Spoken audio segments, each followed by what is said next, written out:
Fala galera, professor Léo Martins na área. Vamos falar sobre o primeiro reinado. Galera, começa a nova fase política da história do Brasil, a monarquia, não é verdade? E já foi questão de prova, inclusive. Após a independência, o Brasil experimentou que momento político, que característica política? Após a independência, após o 7 de setembro de 1822, foi república? Não, foi império, foi monarquia. E o Império Brasileiro, ou a monarquia brasileira, é dividida em três momentos. O primeiro reinado, que vai de 1822 a 1831.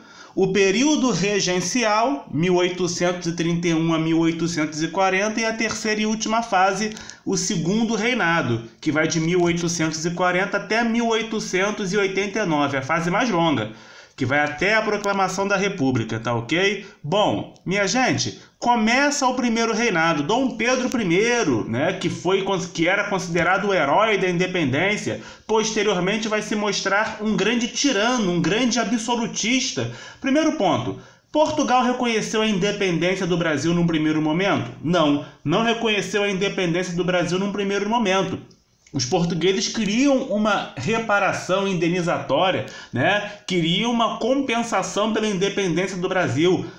Tanto que a primeira nação que reconheceu a independência do Brasil foi Estados Unidos. E os Estados Unidos foram os primeiros a reconhecer a nossa independência porque naquele momento eles estavam debaixo de uma doutrina, a doutrina Monroe, ou seja, América para os americanos. Os norte-americanos eles queriam ver toda a América livre da dominação europeia. Por isso que quando uma nação americana proclamava sua independência, os norte-americanos iam lá e reconheciam a independência, porque eles queriam dominar as Américas. Então queriam ver toda a América livre da dominação europeia. Por isso foram os primeiros. Doutrina Monroe, América para os americanos, nada de dominação europeia.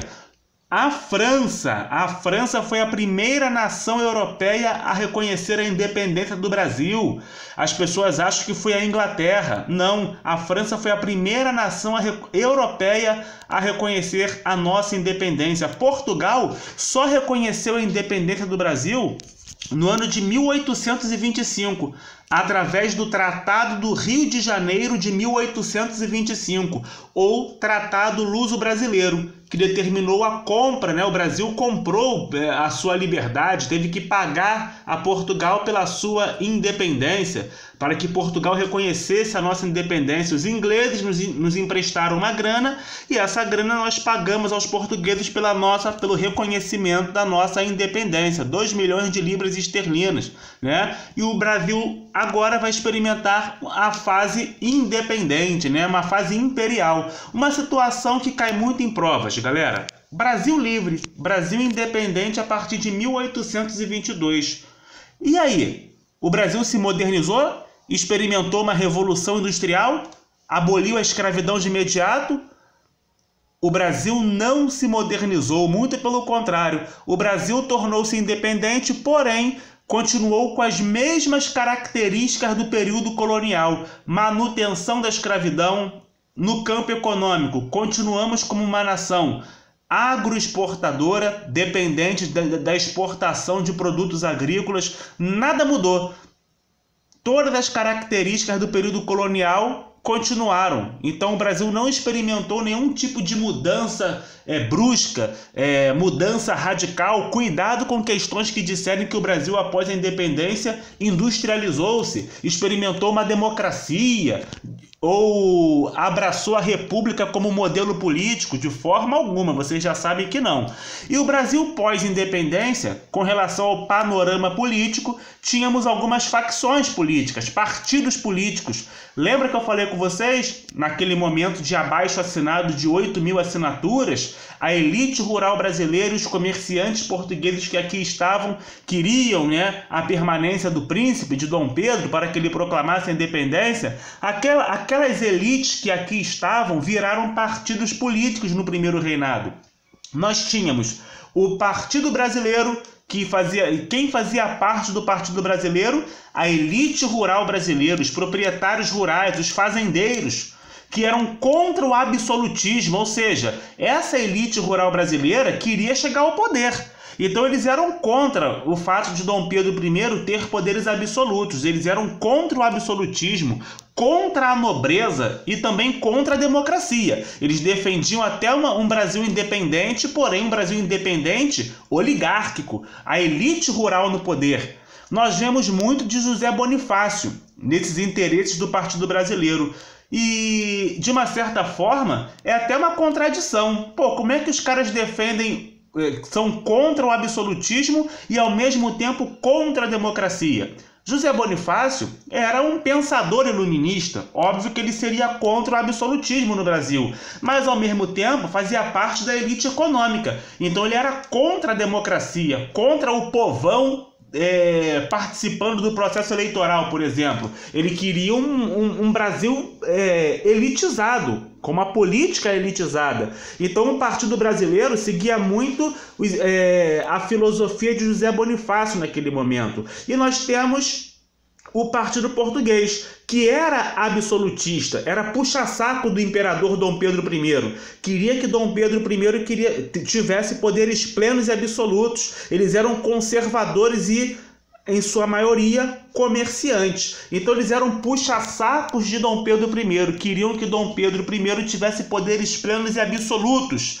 E os integrantes do Partido Brasileiro queriam a mesma coisa? Não, eles eram contra o absolutismo. Guardem isso, porque isso vai ser importante daqui a pouco, tá ok? Então, Partido Brasileiro e Partido Português, eles tinham algo em comum. Eles eram a favor da manutenção da escravidão, porque a escravidão naquele momento era o principal privilégio das elites. Então, nenhuma das facções da elite, Partido Brasileiro e Partido Português, lutaram pelo fim da escravidão. Tínhamos também uma outra facção política que era mais fraca. Eram os liberais radicais, que defendiam objetivos simples, objetivos bem populares. Então esse é o jogo político do primeiro reinado. O primeiro reinado começou, temos o imperador no trono e de um lado o Partido Brasileiro e Partido Português. E vocês têm que saber o que cada um desses partidos defendiam. Tínhamos os liberais radicais, que era aquela classe média, que não tinha tanta grana assim, que queria objetivos populares, democratização da sociedade, enfim. Tá ok? Bom, gente, vocês sabem que Portugal só reconheceu a independência do Brasil em 1825. Né? Não reconheceram nossa liberdade de imediato. Tanto que os portugueses promoveram algumas tentativas de reconquistar o Brasil, como, por exemplo, um evento que ficou conhecido como a Batalha do Genipapo, que ocorreu no Piauí em 1823, um ano depois da nossa declaração de independência.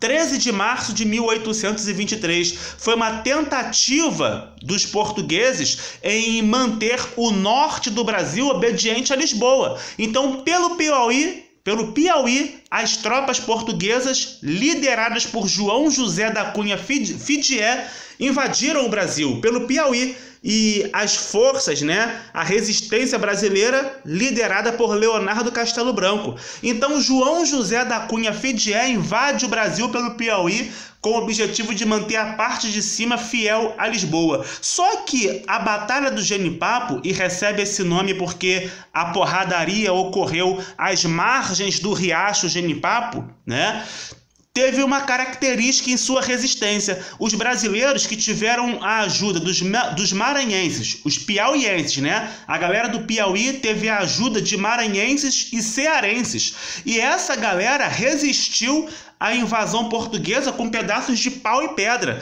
A resistência brasileira contra essa tentativa portuguesa caracterizou-se por ser uma resistência muito popular, muito simples, com pedaço de pau e pedra. E essa resistência de piauienses, maranhenses e cearenses foi importantíssima para que as tropas portuguesas desviassem o curso. Então, foi muito interessante a resistência brasileira na Batalha do Genipapo, tá ok? Bom, minha galera, Dom Pedro I está no poder, mas o Brasil ainda não tem uma Constituição. Agora eu peço a atenção redobrada de vocês, porque agora vocês vão entender os objetivos da elite rural brasileira, Partido Brasileiro, e dos comerciantes portugueses, Partido Português, tá ok? Que eram comerciantes. Gente, não tinha Constituição. Aí, o imperador Dom Pedro I convocou uma Assembleia Constituinte em 1823. Essa Assembleia Constituinte tinha que elaborar um projeto constitucional. Aí 6 deputados, liderados por Antônio Carlos Ribeiro de Andrada, irmão de José Bonifácio, sentaram o bumbum para elaborar um projeto constitucional. Aí surgiu, no ano de 1823, um projeto constitucional. Detalhe, a maioria dos deputados eram brasileiros, da elite rural brasileira, do Partido Brasileiro, tá ok? E quais foram as características da Constituição da Mandioca? Gente, preste atenção. Esse projeto constitucional que ficou pronto, ele caracterizou-se por ser anticolonialista, ou seja, não aceitava uma dominação portuguesa com relação ao Brasil. E ele era, de uma certa forma, esse projeto tinha até ódio aos estrangeiros, ódio aos portugueses. Opa, então a maioria dos integrantes dessa Assembleia Constituinte era composta por brasileiros, elite rural brasileira. Ódio aos portugueses, né? Xenofobia, anticolonialista, eram brasileiros. Olha outra situação. Esse projeto constitucional da Mandioca limitava os poderes do imperador. Quem colocou essa situação no projeto?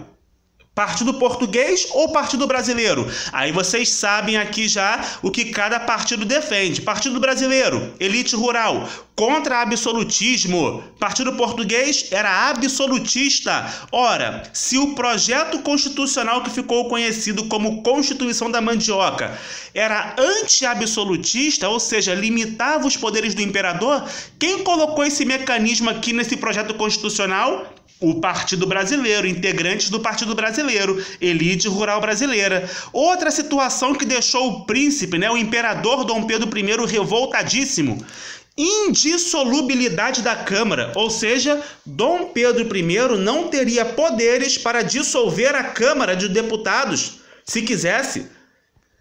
As forças armadas não estariam debaixo do controle do imperador, estariam debaixo do controle do parlamento brasileiro. Gente, percebam que a Constituição da Mandioca, esse projeto constitucional, era muito anti-absolutista, seguia as ideias de José Bonifácio, seguia as ideias do Partido Brasileiro. Vocês acham que Dom Pedro I ia se agradar da Constituição da Mandioca? Claro que não, porque Dom Pedro I queria poderes plenos e absolutos. E esse projeto constitucional, como vocês estão vendo, limitava os poderes do imperador. Até as forças armadas não estariam debaixo do controle do imperador, estariam debaixo do controle do parlamento. E outra situação, esse projeto constitucional determinou o voto censitário. Só podia votar quem tinha renda elevada. Mas como que se calculava a renda? Através desse projeto constitucional aqui, através de alqueires de mandioca. Comerciantes portugueses tinham alqueires de mandioca? Claro que não. Quem tinha alqueires de mandioca, terras de mandioca, era a elite rural brasileira, do Partido Brasileiro. Então percebam que o voto censitário da Constituição da Mandioca excluía os comerciantes portugueses. Os comerciantes portugueses não têm farinha de mandioca. Eles têm dinheiro, porque eles são comerciantes, mas a renda era calculada por alqueires de mandioca, por terras produtoras de mandioca, por farinha de mandioca. Então perceba que o voto censitário desse projeto constitucional de 1823 excluía a elite portuguesa e incluía a elite rural brasileira. Gente, esse projeto constitucional aqui, que ficou conhecido como Constituição da Mandioca, desagradou o imperador Dom Pedro I e o Partido Português, que era puxa-saco do imperador. Quando O imperador Dom Pedro I viu isso, ele ficou revoltado.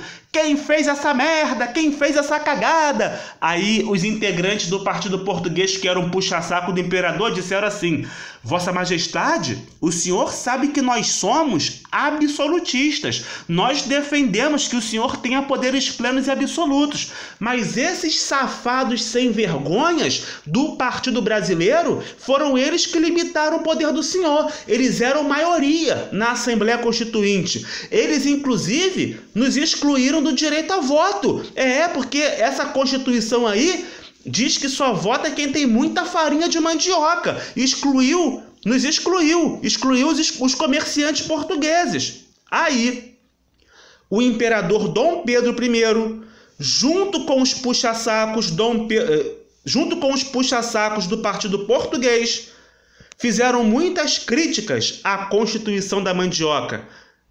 Tanto que Dom Pedro I dissolveu a Assembleia Constituinte, demitiu os irmãos Andradas. José Bonifácio e seus irmãos foram demitidos, porque José Bonifácio era um cara anti-absolutista. O irmão de José Bonifácio, Antônio Carlos, e o outro irmão, Martim Francisco, também eram anti-absolutistas e contra os portugueses. Aí, meu irmão, Dom Pedro I demitiu os irmãos Andrada, dissolveu a Assembleia Constituinte. Aí os deputados brasileiros ficaram revoltados com a medida absolutista do imperador. Como assim? Demitir deputados brasileiros? Aí os deputados brasileiros ficaram dentro do prédio da Assembleia fazendo discursos contra o imperador. Esse evento ficou conhecido como Noite da Agonia. O imperador mandou cercar o prédio da Assembleia, invadiu o prédio da Assembleia, prendeu deputados brasileiros e tirou o mandato de deputados brasileiros. Evento que ficou conhecido como Noite da Agonia. E após a Noite da Agonia, os irmãos Andradas foram deportados. José Bonifácio e seus irmãos foram demitidos e deportados. Por quê? Porque eles que incentivaram o anti-absolutismo do projeto constitucional de 1823. Aí sim, Dom Pedro I, junto com o Partido Português, se uniram e outorgaram, ou seja, colocaram na base da força, aquela que foi a primeira Constituição da história do Brasil. A Constituição Imperial de 1824. Então entendam uma coisa, Dom Pedro I e o Partido Português ficaram insatisfeitos com o projeto constitucional de 1823, que ficou conhecido como Projeto Constitucional da Mandioca, que excluía a elite portuguesa e também não dava poderes plenos e absolutos ao imperador Dom Pedro I. Por isso, Dom Pedro I mais Partido Português se uniram e criaram uma Constituição absolutista do jeito que Dom Pedro I queria. E o Partido Português também queria dessa forma. Era puxa-saco de Dom Pedro I. Então, a Carta Constitucional de 1824 foi outorgada, imposta em 1824, e essa Constituição foi inspirada no ordenamento francês, teve inspiração francesa, aquela que foi a primeira Constituição da história do Brasil, tá ok? Essa carta foi outorgada por um conselho, composto por 10 membros, e foi redigida em 25 de março de 1824. Galera, antes de falar sobre as principais características da Constituição que vigorou durante todo o Império Brasileiro, a primeira Constituição da história do Brasil, 1824, vamos falar sobre as características gerais dessa Constituição. Ela era absolutista e centralizadora, ou seja, dava ao imperador Dom Pedro I poderes plenos e absolutos, dava a ele o controle das forças armadas, que é o que ele queria, era o que ele queria. E a Constituição da Mandioca, aquele projeto de 1823, não dava ao imperador o controle das forças armadas. Essa Constituição de 1824 dava a ele poderes plenos e absolutos. Então tomem cuidado na hora da prova. A Constituição do Império, 1824, não era liberal, não era democrática, não era participativa com relação ao povo. tá ok? Ela era absolutista e centralizadora. Agora sim, vamos às principais características dessa Constituição. Primeiro ponto, ela criou 4 instâncias de poder: executivo, legislativo, judiciário e o poder moderador. Sendo que o poder moderador era órgão exclusivo do imperador, já caiu muito em provas. Só o imperador podia legislar nessa instância de poder. E através do poder moderador, Dom Pedro I anulava, cancelava qualquer decisão do executivo, do legislativo e do judiciário. Por isso o poder moderador ficou conhecido como a chave mestra da Constituição. Ficou conhecido justamente como o mecanismo que dava a Dom Pedro I poderes absolutos. Era justamente o poder moderador o símbolo do absolutismo da Constituição de 1824. Olha que situação maneira para a gente entender. Essa Constituição do Império, 1824, ela garantiu o voto censitário. Só que agora a renda não é mais calculada por alqueires, terras de mandioca. Agora a renda é calculada pelo dinheiro. Quem tem o dinheiro? Os comerciantes do Partido Português. Não é isso? Então, agora esse voto censitário ele mudou com relação à Constituição da Mandioca. Não é mais a renda para se votar, não é mais calculada por alqueires de mandioca, por terras de mandioca. Agora é calculada pelo dinheiro. Assim nós temos a inclusão dos grandes comerciantes portugueses no processo eleitoral. Através do voto censitário só vota quem possui renda elevada, mas agora a renda é calculada pelo dinheiro. Gente, voltando aqui rapidamente ao poder moderador, que era órgão exclusivo do imperador e acabou virando o símbolo do absolutismo no Brasil. Na realidade, o poder moderador ele foi criado lá na Suíça. Foi um teórico liberal suíço que criou o poder moderador. O nome dele era Benjamin Constant. Não é o nosso Benjamin Constant, o brasileiro, é outro. Esse aqui é um suíço. O teórico liberal suíço Benjamin Constant, quando criou o poder moderador, ele pensou em quê? Ele pensou em uma instância de poder que garantiria a harmonia entre o executivo, legislativo e judiciário. Por exemplo, se o judiciário e o legislativo brigassem, o poder moderador vinha e fazia esses dois fazerem as pazes. Se o executivo brigasse com o legislativo, por exemplo, se o presidente de província brigasse com um membro do legislativo da província, o poder moderador descia e fazia esses dois ficarem de bem.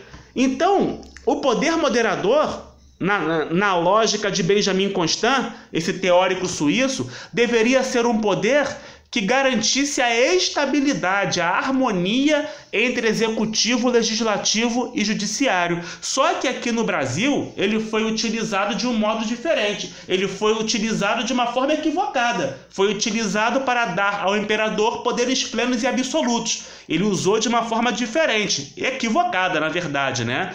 Enfim, então eu entendo essa situação aí, beleza? Bom, outra característica da Constituição de 1824 cria o cargo de Senado vitalício. O imperador Dom Pedro I dava de presente a seus amigos pessoais, portugueses, quase sempre, o cargo de senador vitalício, tá? Deputados tinham mandato de 3 anos, beleza? Judiciário, os magistrados eram escolhidos pelo imperador, ou seja, não existia nenhum tipo de liberdade à justiça brasileira, era o imperador que nomeava os magistrados, juízes. A Constituição do Império de 1824 determinou religião oficial, Igreja Cristã Católica. Tá? Cuidado com questões que disserem que o Estado brasileiro durante o Império era laico, sem influência religiosa. Mentira! Existia igreja oficial, a Igreja Católica era a igreja oficial do Estado. Só que a Igreja Católica estava subordinada ao imperador. Nada estava no mesmo patamar ou acima do imperador. Tudo estava abaixo do imperador. E como que o imperador subordinava a Igreja Católica? Através de 2 mecanismos, o padroado e o beneplácito. Através do padroado, o imperador tinha o poder de nomear e até mesmo demitir integrantes do clero católico no Brasil, porque era o Império Brasileiro que pagava os padres, os bispos que estavam no Brasil. Então, se o imperador não gostasse de um padre, ele demitia e colocava outro. Se ele não gostasse de um bispo, ele demitia e colocava outro. E assim ele controlava a Igreja Católica. Através do beneplácito, ele também controlava a Igreja Católica. Como? As ordens do Papa só eram obedecidas pelas igrejas católicas do Brasil se o imperador dissesse cumpra-se. Beneplácito. Então, através do padroário e do beneplácito, a Igreja Católica, que era a religião oficial do Império, era controlada pelo imperador. Tá? Essa Constituição que instituiu uma monarquia constitucional, sim, existia a Constituição, representativa e hereditária. Ninguém vota para imperador, passa de pai para filho. O imperador era inimputável. O que isso significa? Ele não podia responder por crimes, ele não respondia na justiça. Que moral, hein? Muita moral. Outra situação, Conselho de Estado, com conselheiros vitalícios. Dom Pedro I criou o Conselho de Estado, tá ok? Que era um órgão consultivo, beleza? E os conselheiros tinham um cargo vitalício, beleza? Só que tem um porém.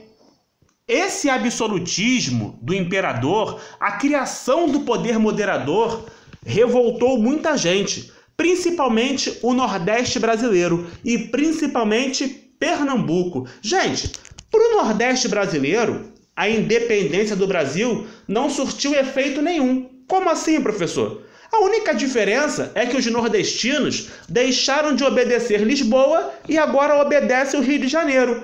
É o imperador que escolhe os presidentes de província, é o imperador que escolhe os magistrados, o imperador domina a política local. E a galera do Nordeste achava, sabe o quê? Que com a independência do Brasil, eles teriam mais autonomia política, mais liberdade. Mas quando os pernambucanos, principalmente os pernambucanos, viram o poder moderador, eles berraram. Porque, galera, por que em Pernambuco? O açúcar dos séculos XVI e XVII deixou uma herança no Nordeste, deixou uma herança em Pernambuco, uma elite intelectual. O açúcar fez surgir no Nordeste uma elite intelectual, cabeças pensantes, os filhos dos fazendeiros, dos senhores de engenho que estudavam na Europa, adquiriam cultura, conhecimento e voltavam para o Brasil com muita visão política, né, europeia. Então isso fomentou no Nordeste o surgimento de uma elite intelectual, cabeças pensantes. Por isso que nós vemos muitas revoltas ocorrendo em Pernambuco, que foi a principal área produtora de açúcar nos séculos XVI e XVII. Por isso que vemos Pernambuco sempre se revoltando contra algum tipo de abuso político ou econômico. E Pernambuco tinha verdadeiramente um espírito revolucionário. O Nordeste era contra a nomeação dos presidentes de província. Era o imperador, volta a dizer, que nomeava os chefes de província. Os nordestinos queriam escolher seus próprios representantes. Pernambuco era muito, mas muito contra o poder moderador. E os protestos começaram em Pernambuco, sabe a partir de quê? A partir do momento que o imperador Dom Pedro I nomeou para presidente da província de Pernambuco Paz Barreto.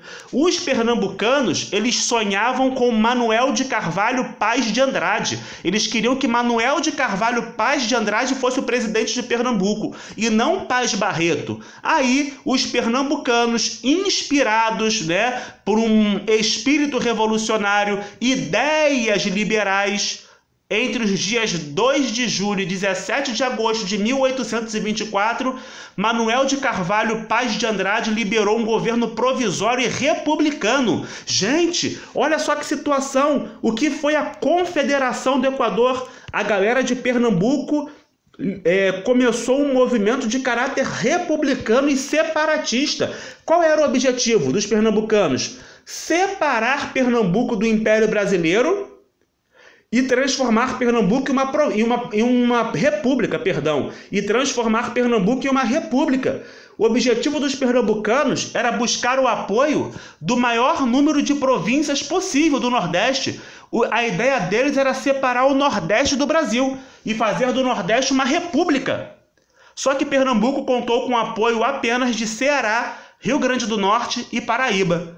O objetivo era separar essa região e transformar essa região numa república. Manuel de Carvalho Paz de Andrade, que era o cara que os pernambucanos queriam como presidente da província de Pernambuco, ele liderou um governo provisório. Sim, Pernambuco por algum tempo, pouquíssimo tempo, entre 2 de julho e 17 de agosto de 1824, virou uma república. Inclusive, esses revolucionários tinham até uma constituição republicana debaixo do braço, inspirada na Constituição Republicana. Ou a informação importante para a prova de ESA: a Constituição Republicana que os revolucionários de Pernambuco elaboraram, foi inspirada na Constituição colombiana, a Constituição dos rebeldes, dos revoltosos. Então isso foi a Confederação do Equador. O objetivo era unir a maior quantidade de províncias nordestinas possível para formar uma confederação, uma república separada do Brasil Império. Então a Confederação do Equador, ela começou porque os pernambucanos ficaram contra a nomeação de um presidente da província por parte do imperador. Eles queriam eleger seu representante e eles explodiram quando foi criado o poder moderador. Eles eram muito contra o poder moderador. Era a principal luta da Confederação do Equador, o fim do poder moderador. Aí, meu irmão, as ideias liberais começaram a rodar por Pernambuco e pelo Nordeste todo, através de alguns jornais, inclusive. Teve um jornal que serviu para propagar ideias liberais em Pernambuco e no Nordeste, o Sentinela da Liberdade na Guarita de Pernambuco, que pertencia a Cipriano Barata, o médico e jornalista Cipriano Barata, o mesmo Cipriano Barata que participou da Conjuração Baiana, galera, conhecido como médico dos pobres, né? Um cara intelectual e muito engajado nessas revoltas liberais. Cipriano Barata, que também apoiou a Revolução Pernambucana de 1817, que ocorreu no período joanino. Agora Cipriano Barata trabalha fomentando ideias liberais em Pernambuco através do seu jornal, Sentinela da Liberdade na Guarita de Pernambuco. Frei Caneca também foi um outro grande líder da Confederação do Equador. Através do seu jornal, Tifes Pernambucano, Frei Caneca também propagava ideias liberais em Pernambuco. Então houve um grande fomento no campo intelectual, né? A Confederação do Equador, que era um movimento separatista, sim, queria separar Pernambuco, queria separar o Nordeste do Império Brasileiro e formar uma república. Era um movimento liberal, sim, muitas ideias liberais fomentavam, principalmente através desses intelectuais, Cipriano Barata e Frei Caneca, que junto com Manuel de Carvalho Paz de Andrade foram líderes da Confederação do Equador. Só que, gente, qual era a principal missão do imperador? A principal missão do imperador, dos imperadores, melhor dizendo, tanto o primeiro quanto o segundo, era garantir a unidade territorial do Brasil. Era fazer com que o Brasil não perdesse nenhum pedacinho. Era fazer com que as províncias não se separassem e virassem pequenas repúblicas, como aconteceu do outro lado, na América Espanhola. O objetivo era manter o Brasil desse tamanho, grandão, sem nenhuma província se perdendo e virando república, se separando do Brasil.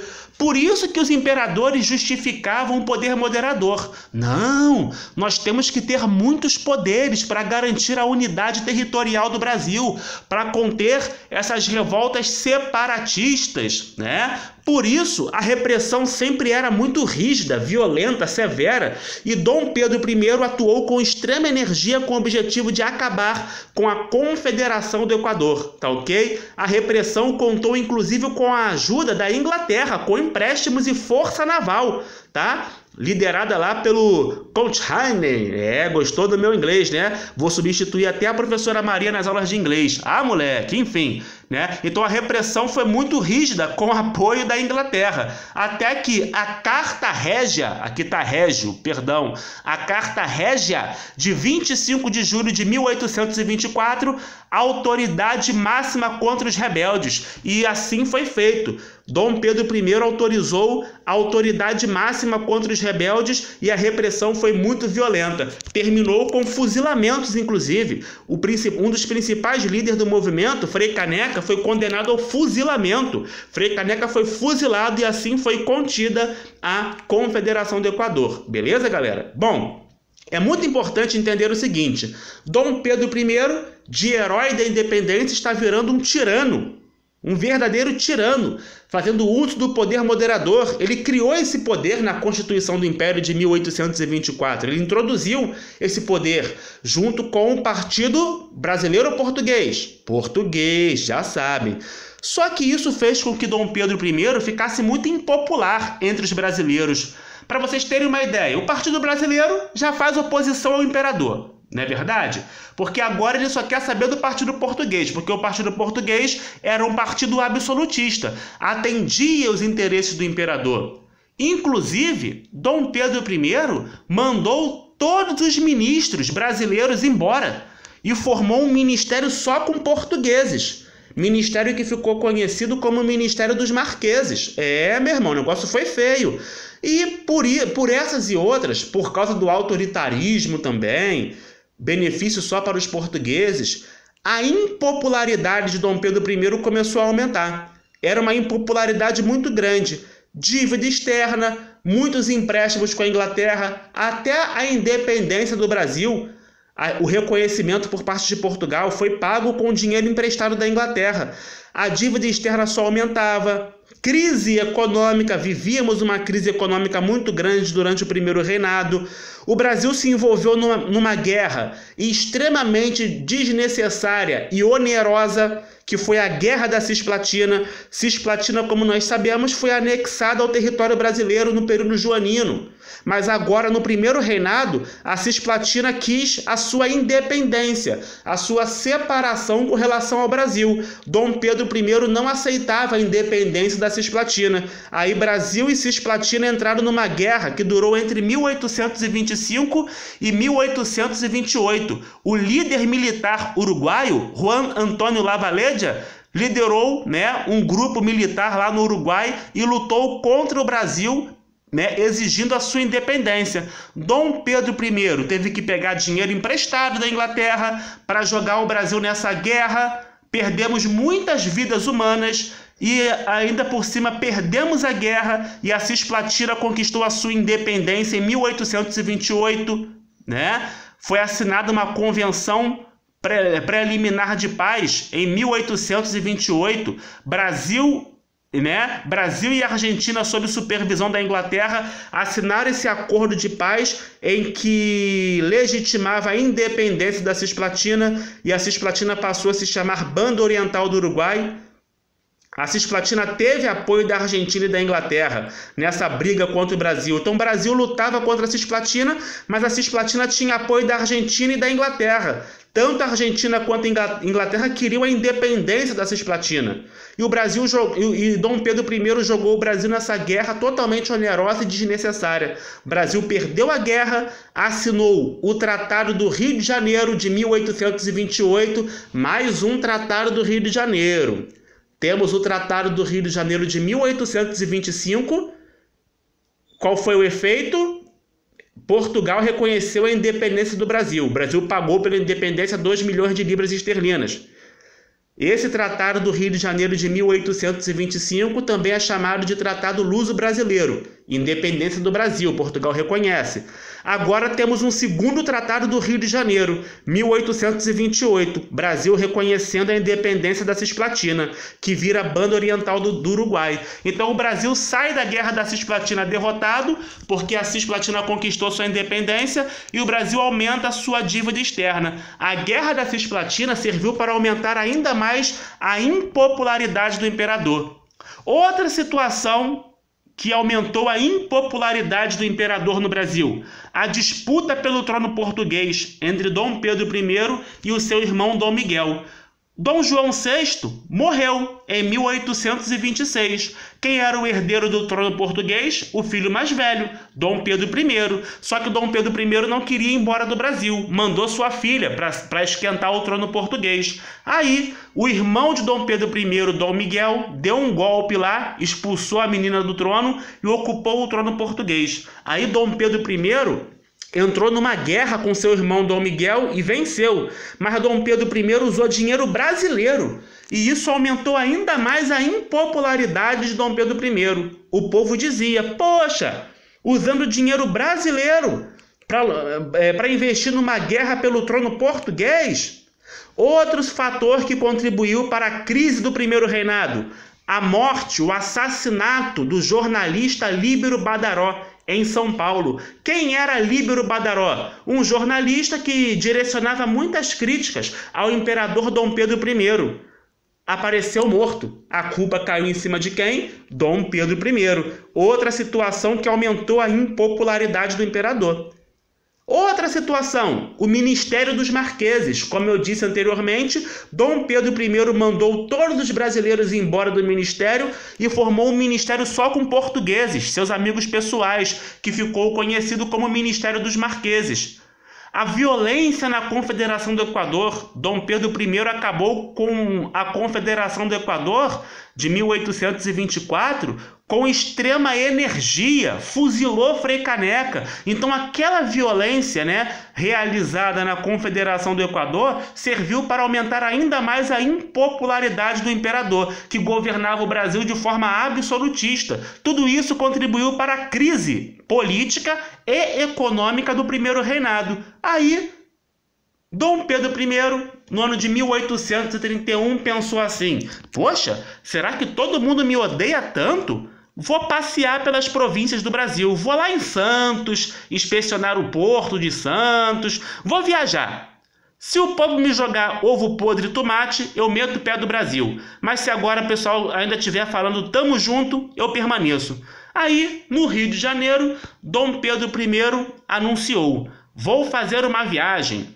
Aí o partido português falou assim, vai com Deus, imperador, que quando o senhor voltar ao Rio de Janeiro, nós vamos fazer uma festa.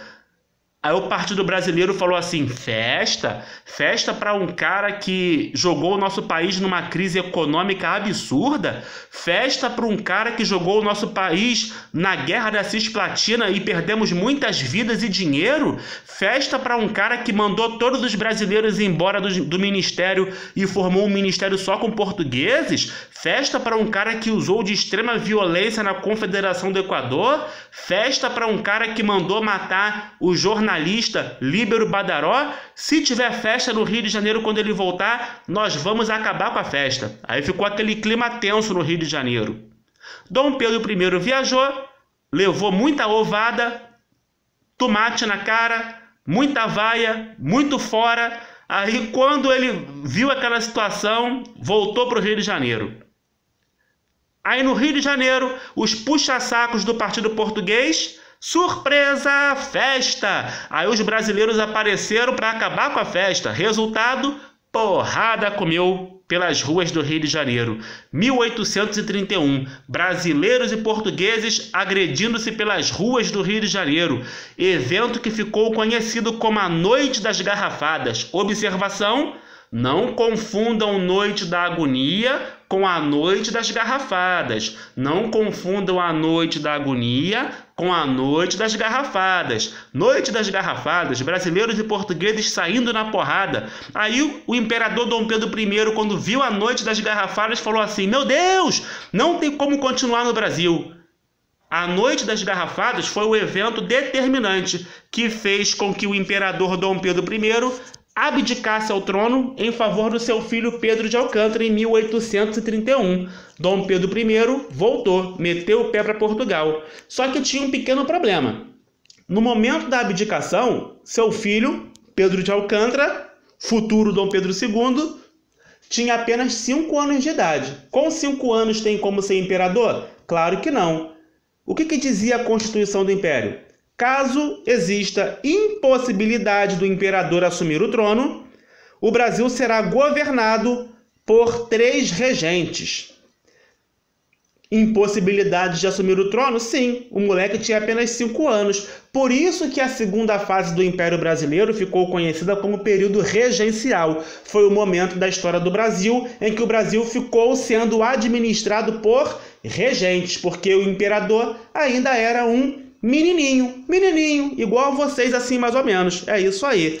Então, a noite das garrafadas, meteu o pé, mas meteu o pé deixou uma criança. Criança não pode governar. Então, uma regência governa enquanto o menino não vira homenzinho. Beleza, galera? Só uma observação: 2 tratados do Rio de Janeiro. O de 1825, reconhecimento de Portugal, da independência do Brasil.